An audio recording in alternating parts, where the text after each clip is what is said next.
أنني استأذنت الإدارة والدكتور خالد والإخوة أن أستمر في القراءة التي كنت أقرأ بها في مسجدي في قطر، لأننا ابتدأنا هذه السنة نقرأ بقراءة الشامي ابن عامر برواية هشام عنه، وذلك تفاؤلا أن يفرج الله تعالى بها عن أهل الشام.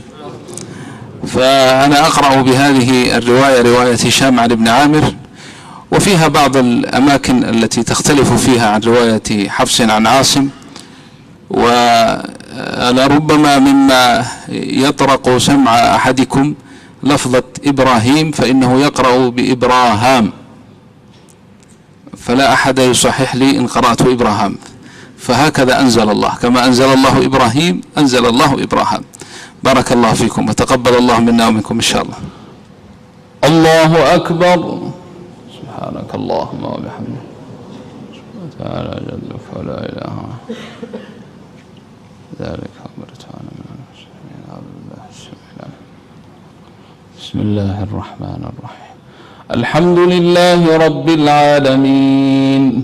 الرحمن الرحيم ملك يوم الدين، إياك نعبد وإياك نستعين،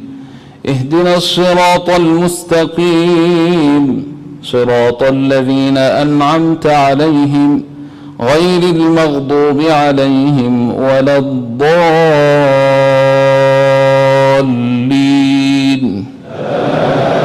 آمين.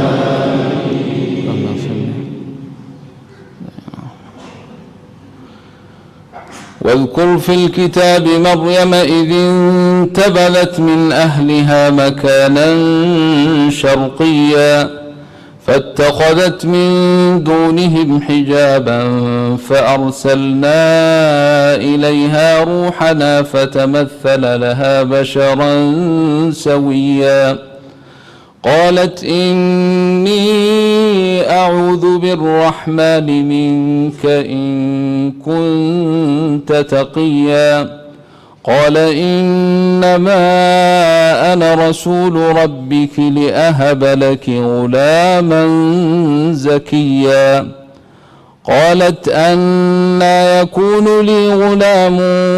ولم يمسسني بشر ولم أك بغيا قال كذلك قال ربك هو علي هين ولنجعله آية للناس ورحمة منا وكان أمرا مقضيا فحملته فانتبذت به مكانا قصيا فأجاءها المخاض إلى جذع النخلة قالت يا ليتني مت قبل هذا وكنت نسيا منسيا فناداها من تحتها ألا تحزني قد جعل ربك تحتك سريا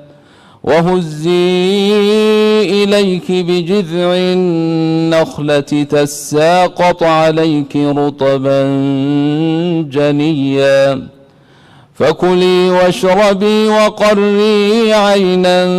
فإما ترين من البشر أحدا فقولي إني نذرت للرحمن صوما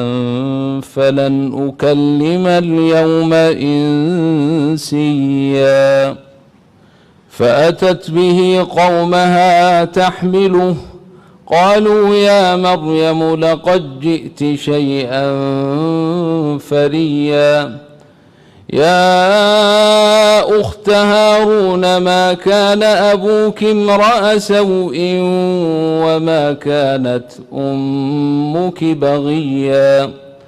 فأشارت إليه قالوا كيف نكلم من كان في المهد صبيا قال إني عبد الله آتاني الكتاب وجعلني نبيا قال إني عبد الله آتاني الكتاب وجعلني نبيا وجعلني مباركا أينما كنت وأوصاني بالصلاة والزكاة ما دمت حيا وبرا بوالدتي ولم يجعلني جبارا شقيا والسلام علي يوم ولدت ويوم أموت ويوم أبعث حيا ذلك عيسى بن مريم قول الحق الذي فيه يمترون ما كان لله أن يتخذ من ولد سبحانه إذا قضى أمرا فإنما يقول له كن فيكون ما كان لله أن يتخذ من ولد سبحانه إذا قضى أمرا فإنما يقول له كن فيكون وإن الله ربي وربكم فاعبدوه هذا صراط مستقيم فاختلف الأحزاب من بينهم فويل للذين كفروا من مشهد يوم عظيم أسمع بهم وأبصر يوم يأتوننا لكن الظالمون اليوم في ضلال مبين وأنذرهم يوم الحسرة إذ قضي الأمر وهم في غفلة وهم لا يؤمنون إنا نحن نرث الأرض ومن عليها وإلينا يرجعون واذكر في الكتاب إبراهام إنه كان صديقا نبيا إذ قال لأبيه يا أبت لم تعبد ما لا يسمع ولا يبصر ولا يغني عنك شيئا يا أبت إني قد جاءني من العلم ما لم يأتك فاتبعني أهدك صراطا سويا يا أبت لا تعبد الشيطان إن الشيطان كان للرحمن عصيا يا أبت إني أخاف أن يمسك عذاب من الرحمن فتكون للشيطان وليا قال أراغب أنت عن آلهتي يا إبراهام لئن لم تنته لأرجمنك واهجرني مليا قال سلام عليك سأستغفر لك ربي إنه كان بي حفيا وأعتزلكم وما تدعون من دون الله وأدعو ربي عسى ألا أكون بدعاء ربي شقيا فلما اعتزلهم وما يعبدون من دون الله وهبنا له إسحاق ويعقوب وكلا جعلنا نبيا ووهبنا لهم من رحمتنا وجعلنا لهم لسان صدق عليا واذكر في الكتاب موسى إنه كان مخلصا وكان رسولا نبيا وناديناه من جانب الطور الأيمن وقربناه نجيا ووهبنا له من رحمتنا أخاه هارون نبيا واذكر في الكتاب إسماعيل إنه كان صادق الوعد وكان رسولا نبيا وكان يأمر أهله بالصلاة والزكاة وكان عند ربه مرضيا واذكر في الكتاب إدريس إنه كان صديقا نبيا ورفعناه مكانا عليا أولئك الذين أنعم الله عليهم من النبيين من ذرية آدم وممن حملنا مع نوح ومن ذرية إبراهام وإسرائيل وممن هدينا واجتبينا إذا تتلى عليهم آيات الرحمن خروا سجدا وبكيا. الله أكبر. سبحان ربي. الله أكبر. فخلف من بعدهم خلف أضاعوا الصلاة واتبعوا الشهوات فسوف يلقون غيا إلا من تاب وآمن وعمل صالحا فأولئك يدخلون الجنة ولا يظلمون شيئا جنات عدن التي وعد الرحمن عباده بالغيب إنه كان وعده مأتيا لا يسمعون فيها لغوا إلا سلاما ولهم رزقهم فيها بكرة وعشيا تلك الجنة التي نورث من عبادنا من كان تقيا وما نتنزل إلا بأمر ربك له ما بين أيدينا وما خلفنا وما بين ذلك وما كان ربك نسيا رب السماوات والأرض وما بينهما فاعبده واصطبر لعبادته هل تعلم له سميا ويقول الإنسان أإذا ما مت لسوف أخرج حيا أولا يذكر الإنسان أنا خلقناه من قبل ولم يك شيئا فوربك لنحشرنهم والشياطين ثم لنحضرنهم حول جهنم جثيا ثم لننزعن من كل شيعة أيهم أشد على الرحمن عتيا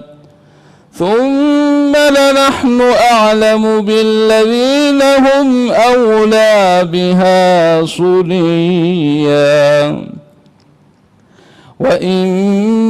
منكم إلا واردها